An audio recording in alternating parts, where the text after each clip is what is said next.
We have a set of tools, a methodology that can absolutely have an enormous impact on this world.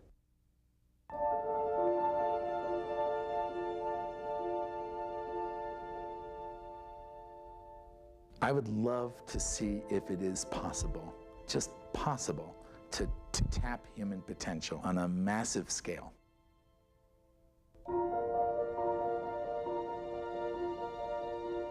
We simply believe we have something that can indeed help people grow their lives, flourish, develop their potential, realize it in the fullest sense, and apply it in rather remarkable ways.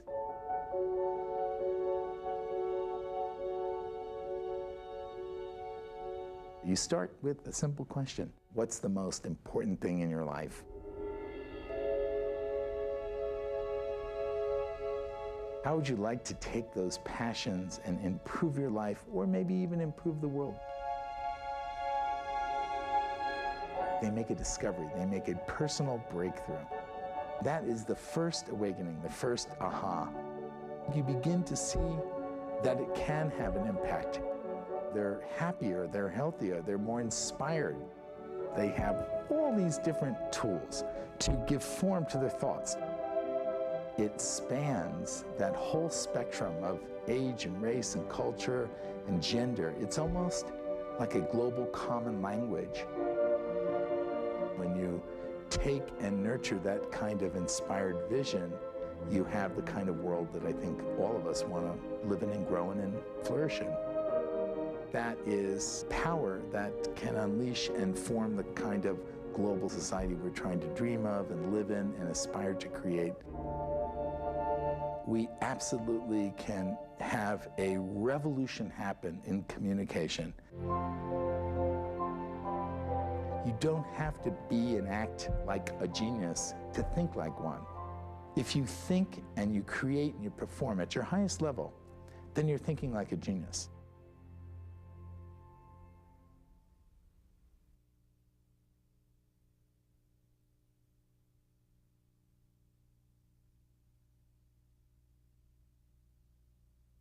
Every person in this room, the child, the parent, the family, the teachers and schools, everyone can make a difference in this world. In the early 1980s, Dr. Todd Seiler set out to change the world. I knew this is something I had to do. This is my mission in life, what I absolutely felt compelled to do. His concept was simple. My goal, my mission that I constructed for myself became trying to find and create a set of tools, a way of allowing someone to take what was in here and make it implicit, explicit to someone else so that others would understand each other. Todd's concept was based on his work at the Massachusetts Institute of Technology. While at MIT, Todd explored all forms of model building that great innovators throughout history used to give form to their thoughts and represent their ideas. Todd called this lifelong learning program Think Like a Genius. To me, the very essence of it is this ability to think and create and perform to the best of your abilities. Then he began to implement it in schools, in businesses, and in families. But not even the ever-optimistic Dr. Seiler was prepared for the results. I've been excited about this program because I think it really does not just give students thinking tools, but it taps into all of the great literature about how we make the best of ourselves. The Think Like a Genius program, an art science program, has been just a marvelous experience for myself and 3 of my teachers. I saw substantial growth. If I broke it down into percentages, we were looking at students gaining 40%. Students gain on average 3 to 4 years, sometimes 5 years, of reading ability within one school year, which is wonderful. Often students will put the project together, and then when they talk about it, you can see in their eyes that they're realizing something they didn't realize existed before, and they're able to give voice to some very complex thinking. These are lifelong tools that students can take out beyond graduate school, into their life, into their career, into their work as a family member or a community member. And that's why this model, Think Like a Genius, is a perfect fit for the Cherry Creek School District. It is a way of thinking about the world that will infuse children with enthusiasm for learning their entire life. This way of teaching and this way of learning makes people love learning, love to discuss what they learned, love to have people connect and communicate and build models together. And I see this way as breaking the barriers that we have now to achieve a world of peace and harmony. So genius is that ability to look at a spectrum of information, ideas and so forth, and be willing to transform it. We have them construct a model. We might say, show me how you go about creating something. What's your creative process look like? Irrespective of what form it takes, they just have to begin to scope that out in some way that's tangible, that others can actually see it. Make it manifest in a way that someone who isn't in your mind or doesn't have a sense of what you're talking about can actually see it. And that's how the process begins. Then, of course, it's the inquiry. It's the part where you invite other people's questions, because you could brilliantly see what you meant to create. You could have your meanings worked out for it, know exactly why you made it. Someone can come along and they're bringing a whole nother fresh perspective to it, as well as their knowledge, and they may ask you a simple, dumbfounded question that absolutely floors you. In a way, if it was straight up, it would almost be not as realistic, because part of life is keeping going, keeping that delicate balance. When you question your answers, often you answer your questions. And I think this process draws that out of you. The tiger represents, for me, having strength, courage, and not afraid of anything. This is God. This is the world. That's right. This is the church. So God uses the church to impact the world. Now you have a bullfighter in there too, so Yeah, is that having that's to be part courageous? of being a principal. And being, so being courageous The flag is a out principle. And suddenly the thing, the idea, the vision you had, the concept, grows tenfold. And it's part of that growth process that we're trying to encourage. And that's the thing that allows people to share their different backgrounds and interpretations and perceptions and do it in a way that's very non-threatening and organic. And it allows each of us to value our own differences, but understand that wonderful expression, none of us is as smart as all of us. Here is a strong foundation, and it has my family on top. There's 4 balls here.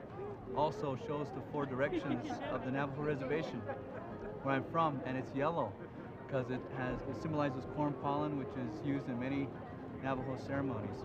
I was trying to find the balance in my life. What my art project is showing is that my life revolves around music. The top is the pinnacle, the transcendence, and you have to kind of break through all these obstacles. Once you break through, you have the experiences that lead you on to the next level. Before then, you know, your base foundation may be good, but it also may be chaotic, but you can still transcend after you break through. At the very top of this is hopefully an attempt to open people's eyes to the value of families and what their family might hold to them. This is our wisdom and our thoughts, and they're sprawling out. The things you see behind me are the things that have some importance in my life, but they're not the most important. So cars, traveling, friends, food. And in the middle of this are my kids, which are the very core of me. These little things represent people from around the world, different worlds, parts of the world, crossing the bridge to come together as one. What I'm describing is all the trials and tribulations that you go through in your life, you can still fly away from them eventually. Think Like a Genius has been adopted as a best practice teaching tool in schools to enrich the learning experience. It's been applied to schools considered high risk, as well as gifted and talented schools. Yet despite the difference in the student body, schools from either side of the spectrum reported remarkable success. There's not a person on this planet who doesn't want to think well of themselves and believe that they have aptitudes that can take them somewhere. Students understand that when they begin to use their full aptitude, when they use all the mental resources that are available to them, they too have the potential to set goals and reach those goals and have a very fulfilled experience both in school and in life. And that's the real power of this, that soon that even students who haven't experienced success in school realize that this can happen for me. And we tell our teachers, you know, to educate a person about something, you can tell them 10 times or show them 5 times, or you can have them do it just once. So when they do it themselves, they build the model themselves using the content, they remember. Hi, I'm Kurt, and this is my model. It's of a guy who's in a park and he's picking up trash. Because on Earth Day, I think the world should be clean since it's like it's being reborn. My project is the differences between a clean earth and a filthy earth. My name is Drew, and my model is that everyone should help pitch in to keep the earth up and healthy so that it won't be all horrible for the next people who come along.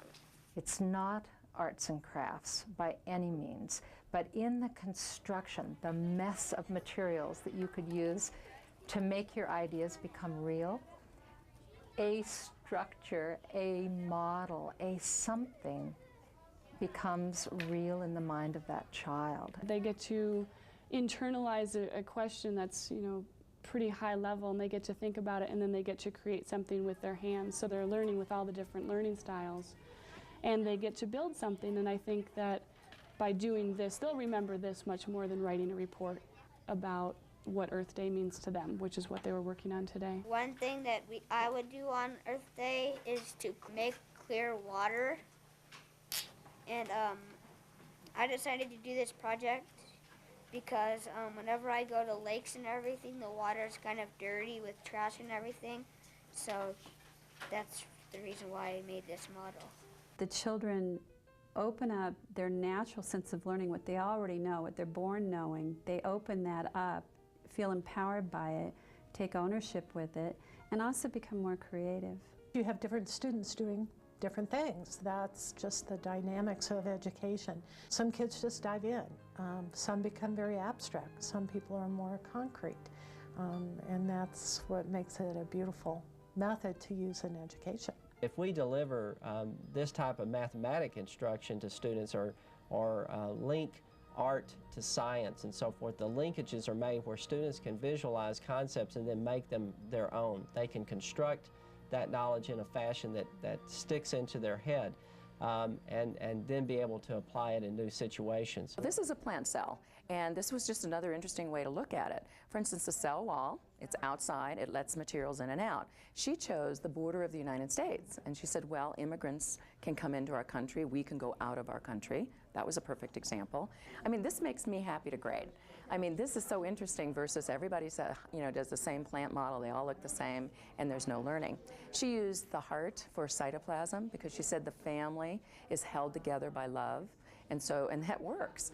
The purpose of, or the job of a cytoplasm is to hold all the parts together. Well, love holds the family together. So those are just some examples of what she's used. That student will always remember the parts of a cell because she connected it to something she is passionate about and that she cares about.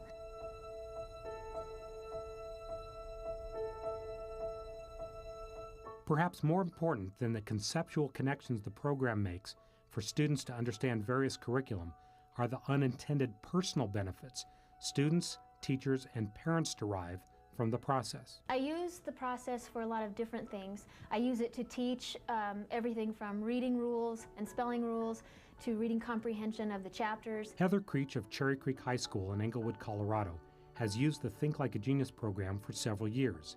Heather finds the symbolic modeling helps her develop a relationship with her students at the beginning of each school year. It was during her first year of using the program that she witnessed the tremendous impact and potential of the symbolic modeling process. The question that I posed to my students was, how has reading impacted your academic career so far? One student, whom Heather considered one of her better readers in her class, built a symbolic model of a human heart with all the arteries blocked.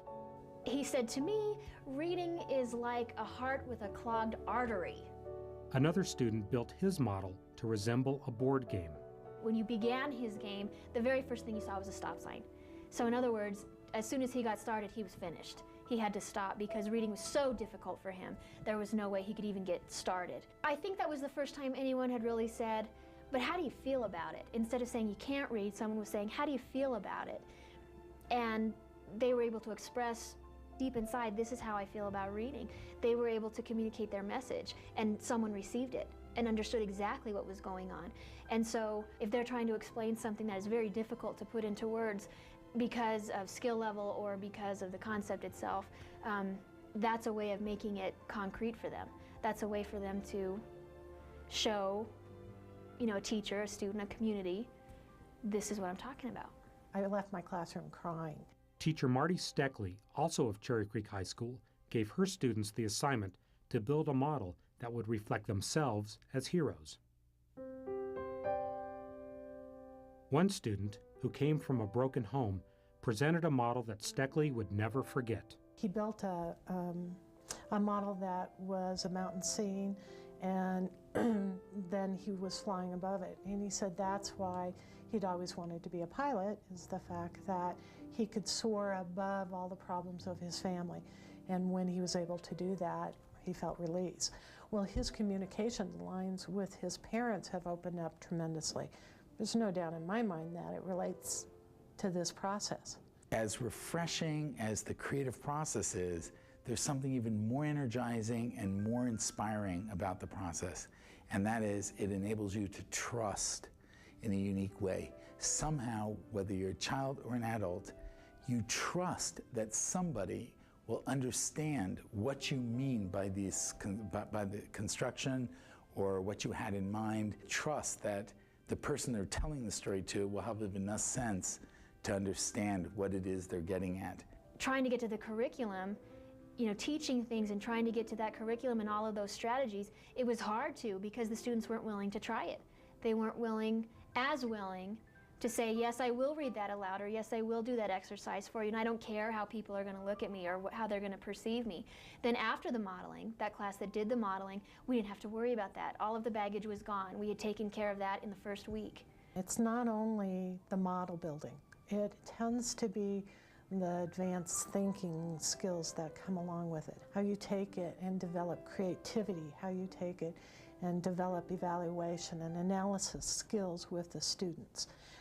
I think that those things are very, very important. That's why I use the process constantly within my classroom. Today, Todd conducts Think Like a Genius workshops and seminars for teachers and educational professionals who want to learn this innovative method of communication. The teachers are then able to apply the method in any number of applications. It actually helped me a lot to